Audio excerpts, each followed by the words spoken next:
Good morning and welcome to your yoga practice this morning as we explore the healing power of yoga. Today we'll be focusing on that first 25 years of life. One of the yogic templates is that we could live to be 100 if we take good care of this container and properly regulate our prana and balance the energy in the body, which is what we do when we do the asana, the posture practice, and um, practice meditation. That these are all ways in which we take care of the mind and the body, and we can have longevity and health and have a compressed morbidity period. So at the end, we are able to leave gracefully, gently, and quickly. So that is one of the reasons why we practice yoga. The bigger aim, of course, is enlightenment. But part of enlightenment is being able to really be present for your life from beginning to end, and there, because of that, have this peaceful ending. So we can think of somebody like Gandhi. We might think he did not have such a peaceful ending because he was assassinated in a violent way, but he actually died peacefully, repeating the mantra of yum, yum, yum, yum, which is the seed sound for the heart chakra. So that's a great example of how you can really be in charge of your own energy in any situation, no matter how challenging. But what I wanted to focus on today was that first period of life from age 0 to 25. And I believe that most of us here today are past that stage, or maybe way past that stage. But it is an important stage to revisit, reclaim, and heal any wounds that are still inhabiting the body. So we have an ahamkara, that is the story that we make up about our lives, trying to make sense, right, of all the things that are happening, many of which seem kind of random or hurtful or painful and cause suffering.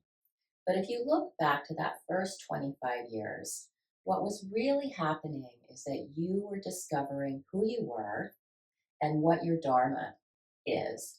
And I've worked with clients who have been through incredible trauma. And of course, much of this trauma happened in the childhood. So I had one client, and she couldn't think of anything in her childhood that had helped her to figure out who she was, what she liked, what she didn't like. Mostly everything was figuring out what she didn't like. But she did remember a moment when she really enjoyed the snow. And she lived in a place where it didn't snow often at all. But she had this wonderful experience as a child with the snow. And in midlife, she moved to Vermont, and she loves living here, and she loves the snow here, and winter is her favorite season. So we can find these little seeds, these little gems that have always been with us, and that we can nourish. And any seeds that were planted that didn't get the attention and love that they deserved, it's not too late to look at that. But I also give that story as a way of showing that this is a very natural occurrence, that we start to write our story as young children. So take a moment before we start moving. Close your eyes, take the gaze inward, sit up straight and tall so there's plenty of space in the spine so the nervous system can flow information freely from brain to body and from the body back to the brain. And in fact, the body sends more messages to the brain than the brain does to the body. And consider, what were the main messages that you received from the environment around you, whether people, places, or experiences in the first 25 years of your life. that have had a really formative effect on the subsequent stages of your life.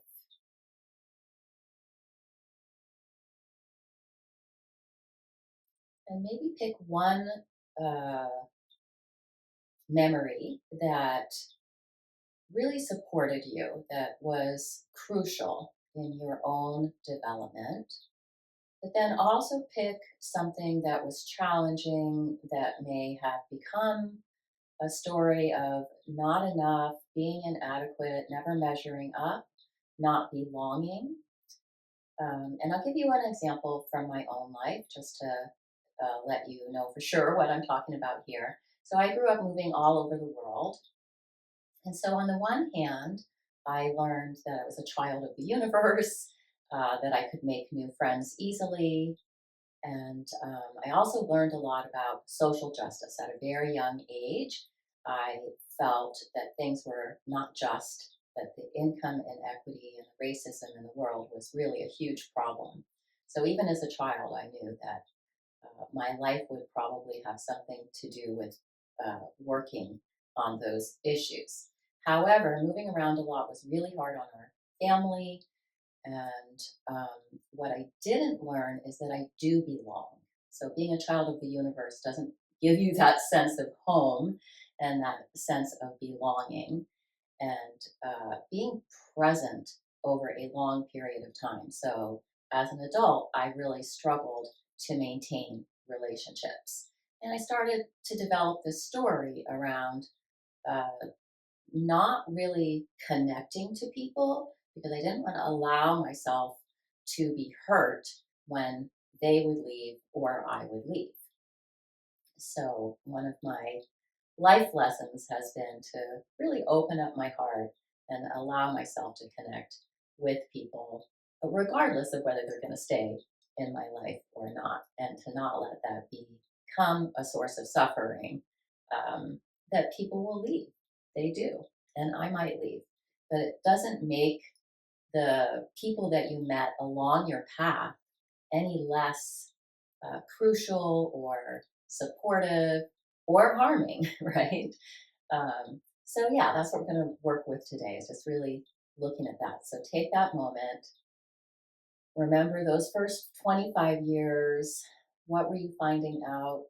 Was there something that you learned about yourself, something that you really loved, had a passion for?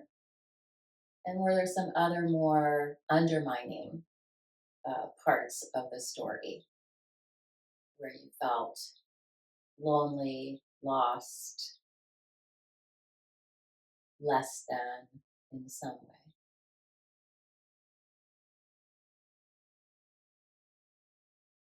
And then coming into your breath, if that hasn't already happened, sometimes just sitting still and being quiet, the breath naturally begins to elongate and deepen. If you're not already in all nostril breathing, see if you might come into all nostril breathing. And if you would like to establish the ocean breath, feel free to do that as well. And then we'll come onto hands and knees, tabletop position. Spread the fingers wide. And with the right hand, without moving the right hand, feel as if that palm is trying to spin to the right, like you're trying to open a tight jar.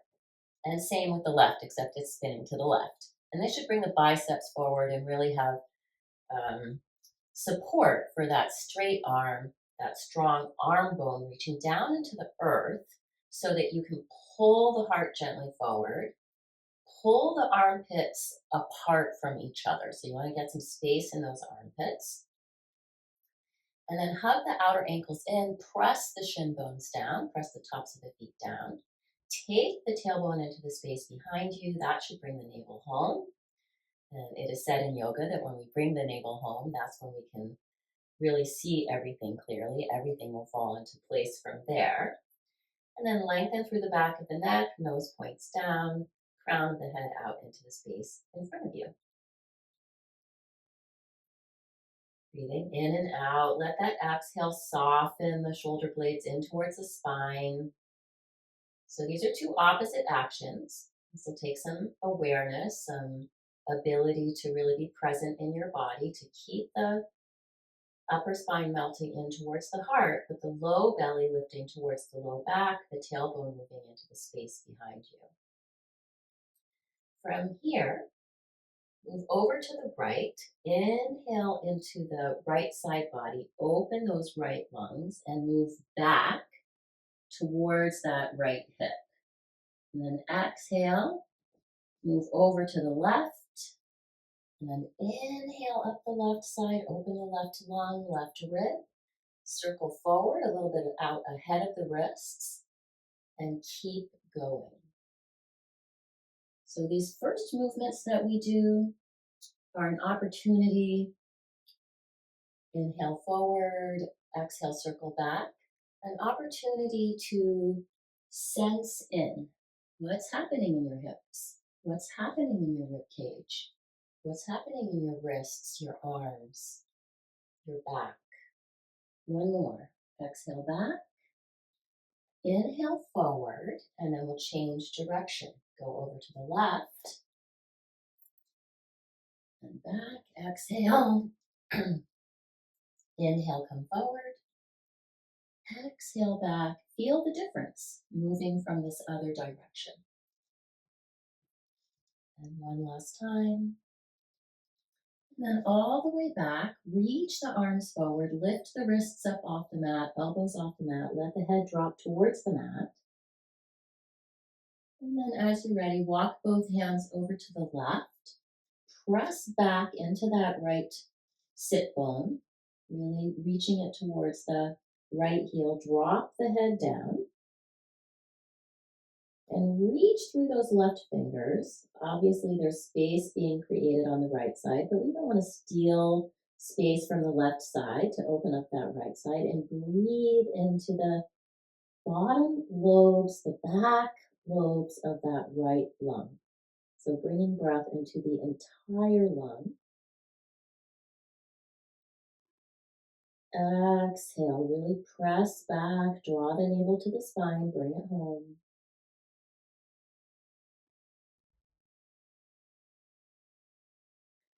Inhale, come up through center. Exhale over to the right. Press with the left hand to get that left hip back towards the left heel. But really reach through the right fingers as well. Breathing into that left lung, taking the breath all the way back and down into the lowest lobes, the back lobes of the left lung. And when we bring the breath all the way down into the back of the lungs, we're also really bringing life, renewal, energy into the kidneys and the adrenal glands.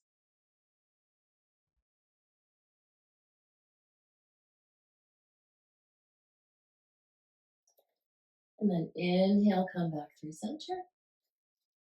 Exhale, fullest expression of your Balasana, child's pose. And inhale, come back up to that tabletop position. Exhale here, ground and settle yourself. Inhale, take the sole of the right foot up to the sky. Good. And exhale, straighten out that right leg. Point the pinky toes down, spin the inner right thigh up. Two more like that. Inhale, pull the heart forward, sole of the foot to the sky, right glute engages, keep that low belly lifting. Exhale, straighten that leg out. Inhale, fold the knee, feel that hamstring, that glute light up, press the sole of the foot to the sky, heart comes forward. Exhale, move that leg back behind you and let the toes come down onto the mat. And then we'll just gently rock back and forth here, opening up through that calf, the back of the ankle, the Achilles tendon. Keep lifting the low belly towards the low back. Keep the heart wide and open. And in addition to opening up the calf, really try to get all the toes under, even the pinky toe. And this is really good for your toe joints as well. Beautiful. And then see if you can lift that left knee up. If you can't, if it's too hard to do that, then you can just put that right knee down and lift the left knee up as best you can. All right, so you take your choice here. Remember, one of the stories you got was probably, not enough, so you try to do more than you can. Just accept what is available to you. Pull that left knee in, left heel to left buttock, whether the knee is up or down, and look back at your knee.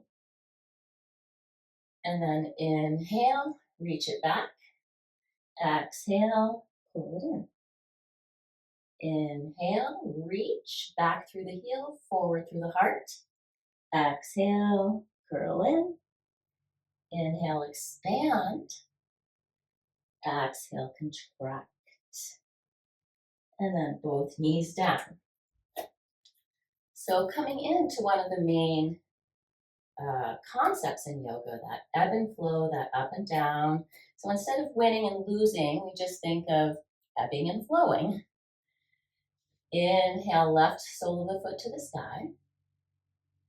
Heart comes forward, gaze rises. Exhale, reach the leg out behind you. Inhale, a little bit of a back bend. Exhale, get long through the back body. Lift that front body in. Inhale, front body opens a bit. Exhale, back body strengthens.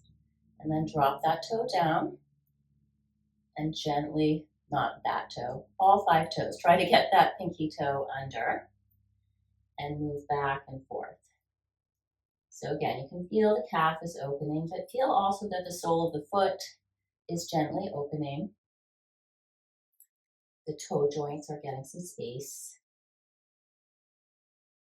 And just notice what's happening for you, what you feel in your body as we do these first few gentle movements.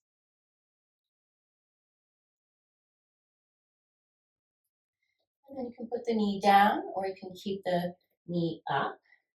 And we'll push down to lift that right knee up. And then stretch it back. Pull it in. Stretch it back. Pull it in. And one more time back. And lift the knee. Lift that right heel towards the right buttock. Good. Press the arms down and lower down. Come back onto both knees. Now tuck all the toes under on both feet. Press into the arms, strong arms, and lift the knees up about an inch or 2 in line with your ankles or your heels. Next, exhale, press up and back. Downward facing dog. So we'll go back and forth between those 2 actions. If you need to keep the knees down as you come into this low cow, then go ahead, that's fine. Exhale, down dog. Inhale, floating cow. Exhale, press up and back. And then once you're here in your down dog, be here for a breath or 2. Wrap the inner thighs back. Draw the navel to the spine, bringing it home. Anytime that navel is home, we can see more clearly, understand more deeply what has happened in our lives. Really getting that foundation through the hands and the feet. That's also what's happening in that first 25 years. We're trying to set the foundation for our whole life ahead. And then as you're ready, you can walk the hands back towards the feet. Bring opposite elbow to opposite hand, or opposite hand to opposite elbow might work better. And lift up through the legs, lift up the hip creases, engage those quadriceps to lift the kneecaps up. So let the knees themselves relax. The work here is in releasing the hamstrings, and yes, that's an active effort. And part of what supports that is the quadriceps engaging, inner thighs wrapping back. And then swing a little side to side, right to left,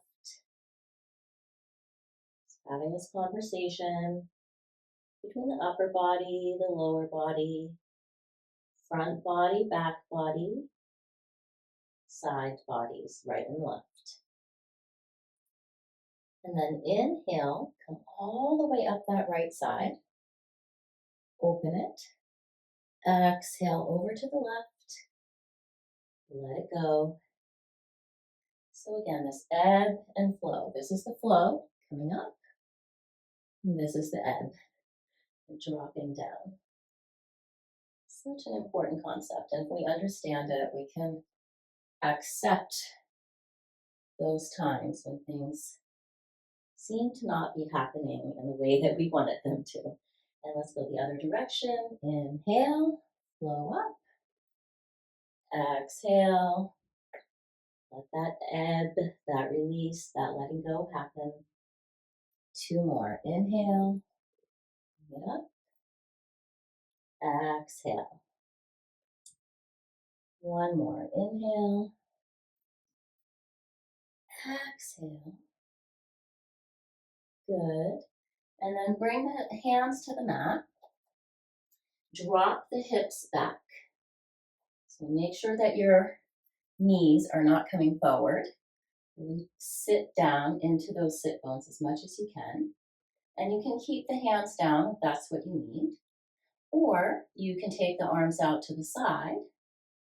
Just kind of balance a little bit more on the right, a little bit more on the left.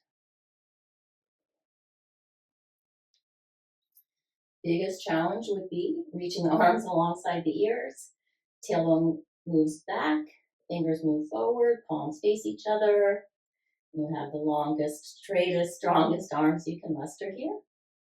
And exhale, release. Inhale, rise up, circle those arms up to the sky.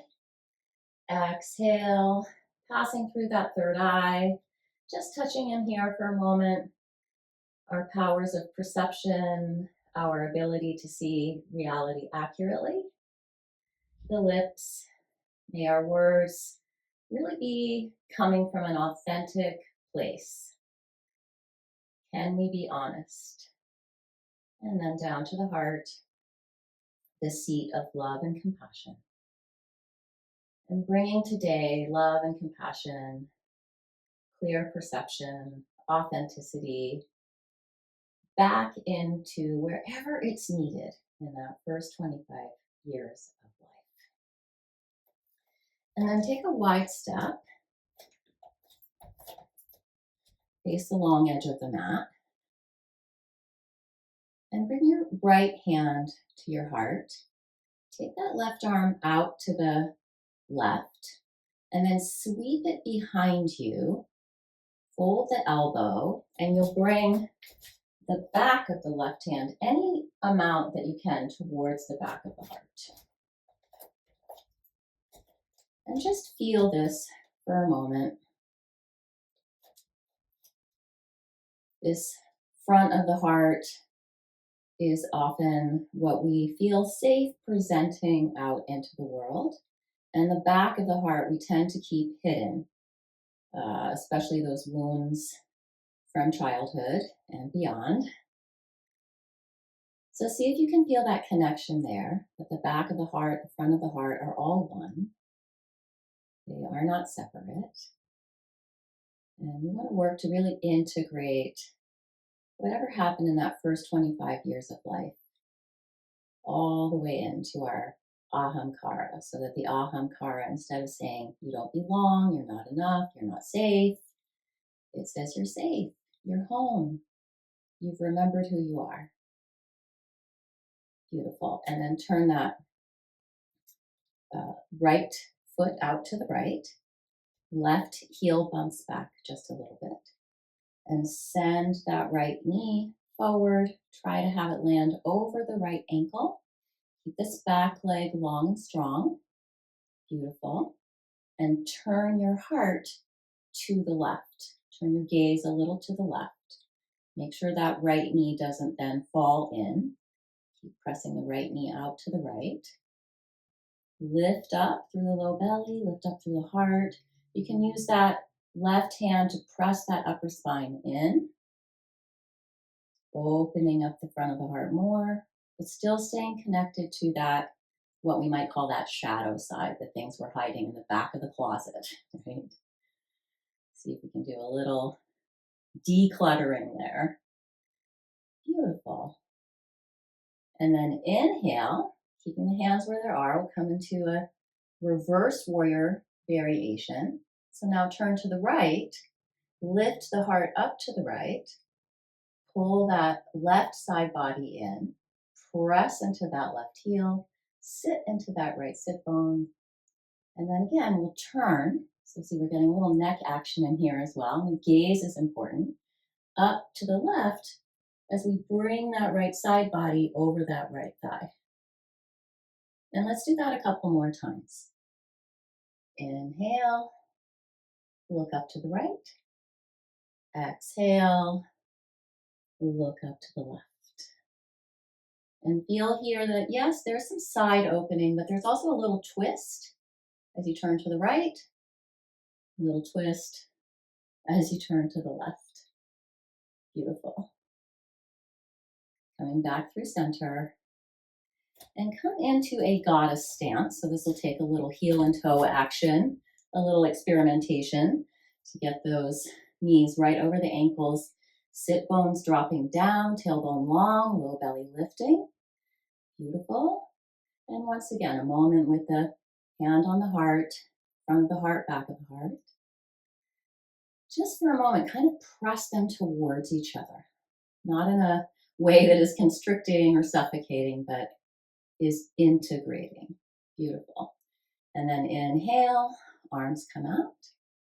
Exhale, reverse. Left hand on the heart, back of the right hand on the back of the heart. And then we'll turn the right heel out, left foot out. Slide that left knee forward, hug that outer right hip in, be in the outer edge of that right foot. Beautiful. And lift up through both the back of the heart and the front of the heart. Virabhadrasana 2 variation here. And you see I'm moving a little bit. You don't need to be rigid. Moving with that breath, a little up, a little down, that rhythm of life. Beautiful. And then we'll inhale, look up, open that left side body, tighten that right side body, and exhale, slowly turn the head, look to the right, bring the left side body over the left thigh any amount, feel the rotation of the ribcage. Inhale, reverse, exhale, side angle variation. Should feel some nice core work here. Inhale, reverse warrior, peaceful warrior, warrior taking a break. Exhale, side angle. This is about climbing a mountain, this pose. You can really feel it. It feels like you are climbing a mountain. You're becoming a mountain here. And then inhale to come up and out. Pause. Spin the legs. Again, back to that goddess stance. Press the knees back, heels forward, balls of the feet back. Beautiful. And then that light press to the front of the heart, light press to the back of the heart. Lovely. And then we'll straighten the legs and turn that left heel back, right foot forward. And let's keep playing with this. So now use this a little bit differently. Pull that right elbow forward and that left elbow back. So you really square off your heart and your hips with the long edge of the mat. And we'll come into a triangle. So be in that back leg. Pull that right hip crease in and up. Maybe this is your triangle. That's great. Again, you are enough wherever you land. Keep going if you can, and keep pulling the right ribs forward. Again, you can use this elbow coming forward, right elbow coming forward, left elbow moving back to really get that rotation in the rib cage. And if it's okay for your neck, look up. Open through that inner right thigh. Hug that outer left hip in. Be strong through the feet. Grow some roots here. Getting a side stretch and a rotation through the rib cage. And of course the heart, really at the center of it all in this variation. Inhale to come up and out. Exhale. We'll reverse it. Spin the feet. Be on that tightrope. Lift up through this left hip crease right away. And then pull that right elbow back, left elbow forward. And then keep that all in play and find your way. Make sure you don't hyperextend through the back of the left knee. Press into that left big toe mound. Pull up into that right left hip crease. Hug the outer right hip in. Gaze upwards if that's okay for you. And breathe. Find the place that allows you to be at ease, to accept yourself just as you are. Beautiful. Inhale to come up and out. Exhale. Release the arms down. All 10 toes straight ahead. Hands on the hips. Inhale, thighs back, glutes forward, tailbone long, lift through the low belly up into the heart. Exhale, keep that side body long, but pull the shoulders down the back. And you can come to blocks here, or to your shins, or to the surface beneath you, whatever works for you. And then slowly dropping in, finding your way into the fullness of Prasarita Padottanasana. You can walk the hands back in line with the feet, point the elbows back. You could be here, just keep pulling the heart forward, sideways long. You could have the hands wrapping around the ankles, elbows out to the sides.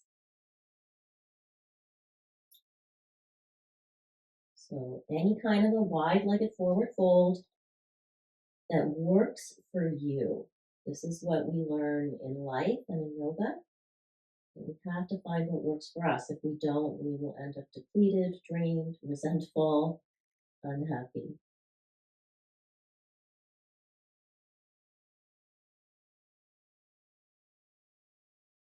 Breathing in, breathing out, just letting that breath flow in, wash out.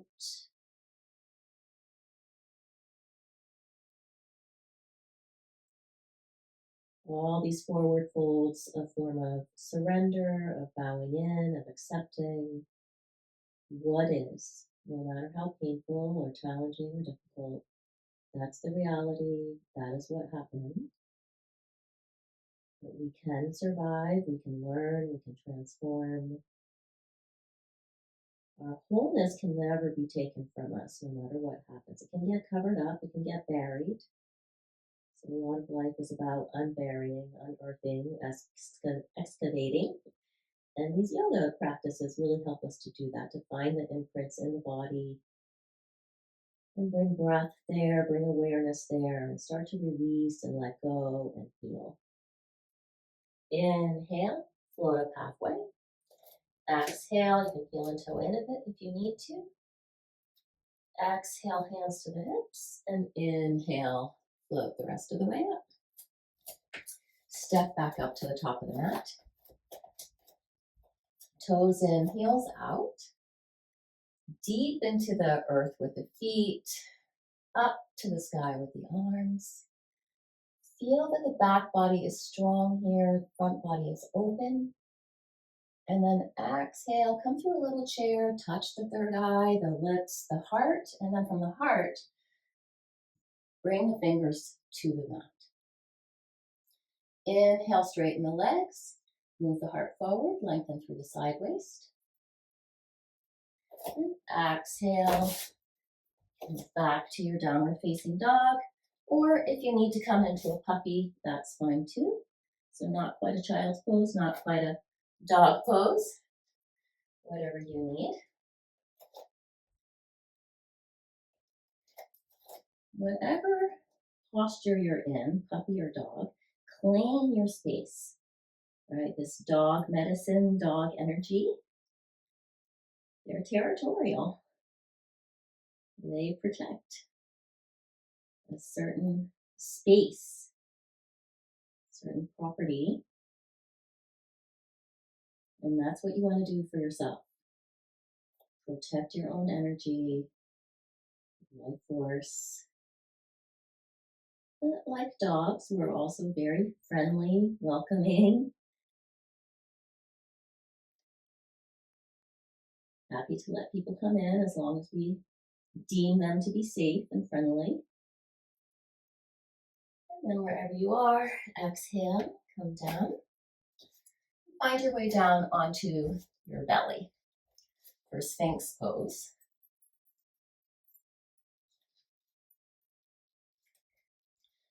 Forearms are parallel, fingers spread wide.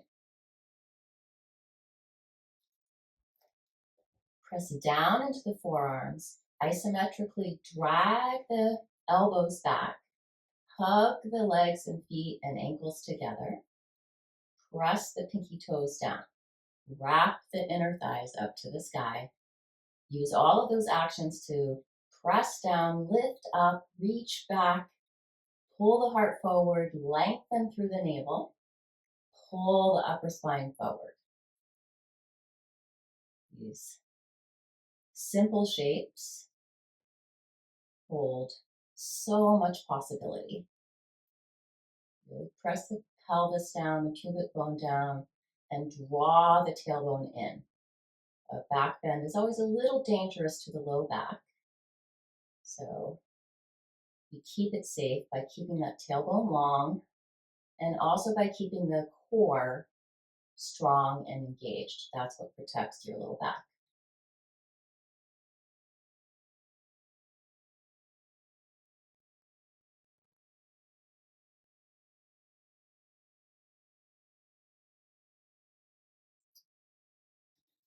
And then lower the heart down, drag the hands back, elbows tucking in to the sky. Keep reaching back through the tailbone, the toes. And inhale, come up through a cobra. Could be just a little baby cobra, mama cobra, or papa cobra. Actually, I probably can't do the papa cobra. Someone else will have to demonstrate that.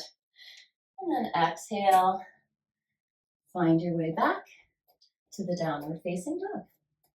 Inhale, right leg back behind you. Wrap that inner right thigh to the sky. Take that left sit bone back and up more. Reach through the right heel. Exhale, fold the knee. Bring it forward between the hands. If that doesn't work for you, you can come up onto your knees. Step the right foot forward. And then tuck the left toes under. And then plant that left foot. So this is where we want to land in a lunge with the left foot planted. Hips low, heart high, and then actually rise up, all the way up. Good. Warrior one, Virabhadrasana one. And then let's open the arms into a V shape. Look up without losing space in the back of the neck. So in this posture, we're looking for that bigger view. So how did that first 25 years when we were figuring out our Dharma, what is our purpose in this world? And you might think, oh, I really didn't figure it out. I was kind of lost. I went here and there. But if you look back, you'll see it was all part of how you got to where you are now. So taking that wider view, bigger perspective, integrating everything. Doesn't mean it was all meant to be. I don't believe that, because abuse, neglect, war, murder, no. Please don't tell me that was meant to be. But it is what happened. And how you responded to that is important. Whether it harmed you or strengthened you. And if it harmed you, then here's your opportunity to heal. And then exhale. Pull that right leg straight. Be even more in the back leg as you come into a forward fold. You can have blocks under your hands here, pyramid pose. And pull the armpit chest area forward, lengthen through the side waist. Pull that right hip back. Roll that left hip forward and inner left thigh back. So there's a spiraling action right here. And in pyramid pose, again, that long view. And it turns out that the original pyramids were built by very happy people. They were very well housed, well fed. They were contributing to a bigger project than themselves. They knew it would last for many, many generations, which indeed it has, and contains so much wisdom, so much information and knowledge for us in this modern day world. And we could look at our past that way as well, that first 25 years. There's a lot there, a lot to treasure. And the result is this strength, this power, this ability to endure here in this pyramid pose. And then let that right knee slide forward, left heel comes up, plant the hands, step that right foot back. Inhale, left leg reaches back behind you. Exhale, bring that right knee forward, plant that right foot, or come down onto your knees and step the left foot forward. Plant the right heel, take the right toes a little out to the right. You want that left knee over the left ankle and rise up. So again, you're reaching up as high as you can, back as far as you can, and opening the arms up into a V shape. Can you have that wider perspective, that vast panorama? Your life matters. And at the same time, it's a drop, it's a grain of sand. So yoga having that ability to hold space, right? To move between these spaces. The minuscule being that you are in the universe, and the very integral role that you play. Dharma is about really figuring out what are your roles, what are your responsibilities. And then exhale, we'll pull that left leg straight. Again, that spiraling action, outer right hip in, inner right thigh back. Hands can be on blocks. Pull the heart forward. Pull that left hip crease back. Coming back to that pyramid pose, again, reminded of the endurance, the solid nature of life, and at the same time, the transitory nature of life.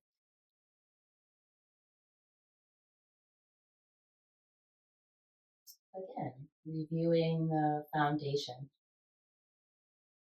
that you built for yourself in that first 25 years. And also the sense of bowing in, surrendering, and accepting. This is part of abhyasa, devotion, dedication from the heart.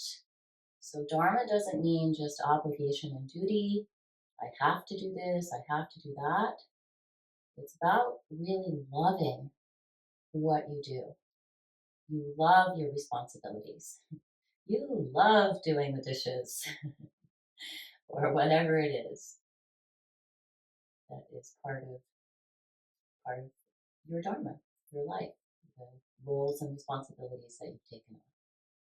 Slide that left knee forward, plant the hands, step the left foot back, down dog. Upper spine in, heart melts to the earth, armpits open, navel home, inner thighs wrap back, outer ankles hug in. Beautiful. And coming down onto your knees, let's come back to that child's pose. Big toes together, knees apart. Walk the arms out. Settle the forehead down. You can put the forehead on a block or a pillow if you need that. And then sweep the arms back behind you. Reach for the feet and gently pull on the feet. This is going to help pull the shoulders and the shoulder blades down the back. Take the elbows out just a little. Really open across the back of the heart here.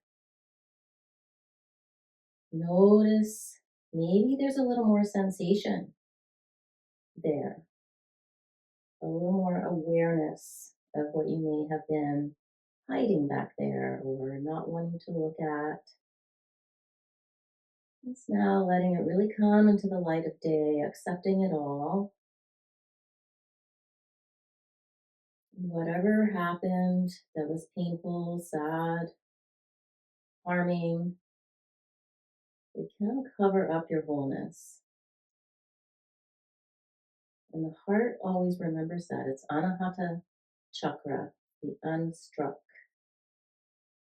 It's the one part of your energy and of your body that can never be burned or drowned or taken away from or added to either. You don't have to add anything. You don't need to get more, have more, be more.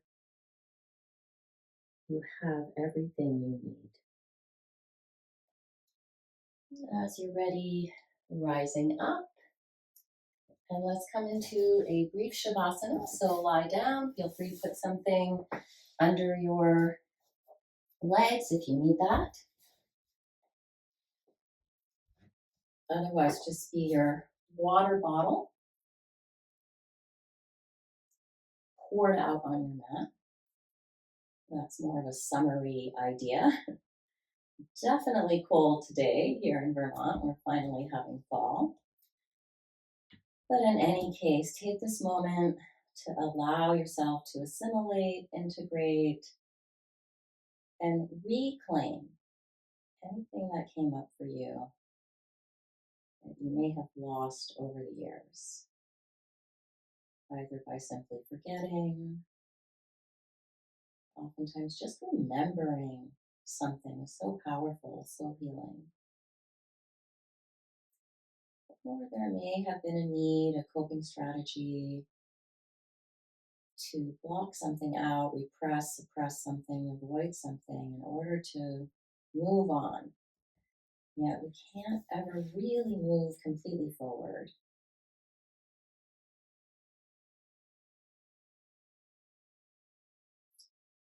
until we heal the past.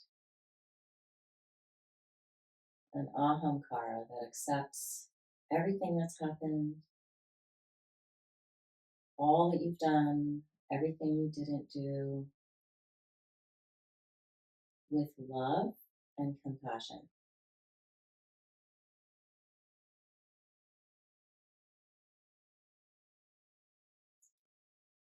And then slowly moving, preparing to roll over onto one side.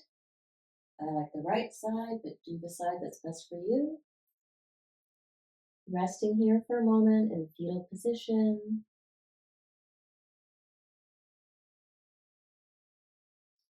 Coming from an ending back to a beginning.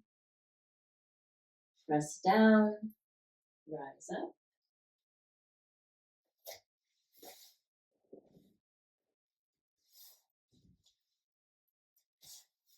And come to a seated position. I'm sitting on a blanket to give me that lift that allows me to more easily sit up straight and tall. We'll do a brief meditation, dropping into the body, observing the breath, noticing the thoughts. This exercise may have been very soothing and calming, or maybe it's been a little bit stirring things up. Some things have been stirred up. There's a little turmoil, inner turbulence.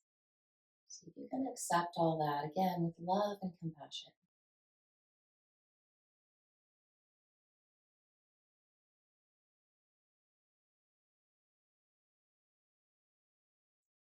And bringing the left hand to the heart, the right hand on top of the left. This time, simply bringing the awareness to the back of the heart, touching into the front. Have a sense of reaching all the way into the back, bringing it all together.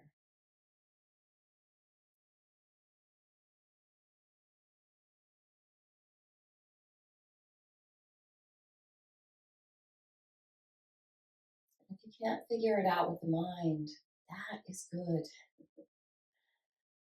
Allow the gaze to drop down into the heart.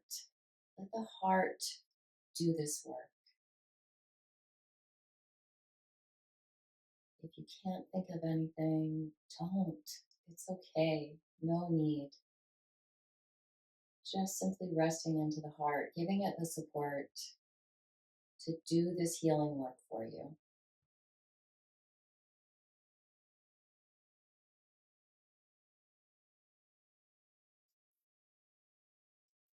And then just another moment of palms up, backs of the hands resting on the thighs, and just sitting with your breath in your body, gazing inwards, listening inwards.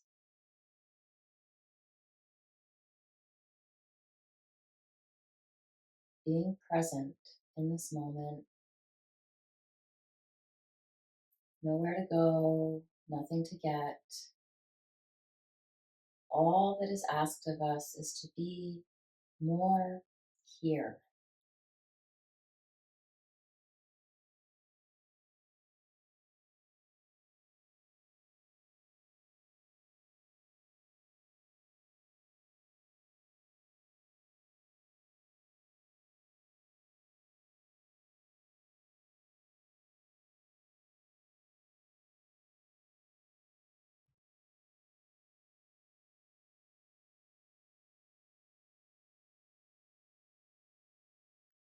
Hello, friends. If you enjoyed this practice, focusing and reflecting on the first stage of life where you really figure out your Dharma, then consider the full program where I offer many more practices to fully heal or celebrate, but certainly to assimilate and to integrate what happened during the first stage of life and how you will move forward into the second, third, and fourth stage of life. One participant in the practice today is 78 years old. So she is in the final and fourth stage of life. And she told me that she really enjoyed this opportunity to revisit that first quarter of life. And if you are a mental health professional, you can get continuing education units through NASW Vermont for this course. And it really helps your clients, especially those in the fourth quarter, to fully integrate, assimilate, and heal everything that has happened in their lives.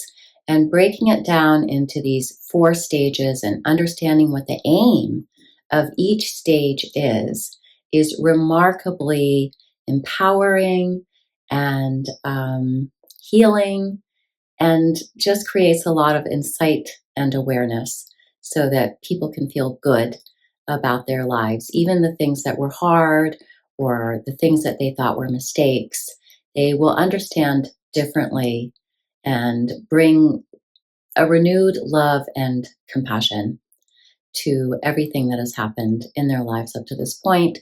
And for younger folks who want to take the program for themselves, or if you have younger clients that you would like to help, this will really help them be fully aware, conscious, and mindful as they move through life, that they really have choices to make about where their path will take them as they go through life.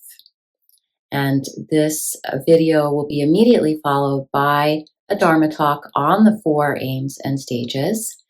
And under that video, as well as this video, I give you the link to find out more about the full program, Neural Rewiring. Let that old story go. My name is Regina Trailweaver. I'm a clinical social worker and a yoga teacher. I've been practicing in both of those modalities and oftentimes, almost always actually, integrating those two modalities together for over 30 years now. I think it might even be something like 35 years at this point. I've lost track. But in this program, you will find all the techniques and skills and tools and practices needed to understand the stage of life that you are in, or help your clients understand the stage of life that they are in, and why what is happening is happening. It's natural, it's part of the journey. So I hope you'll check it out. Namaste.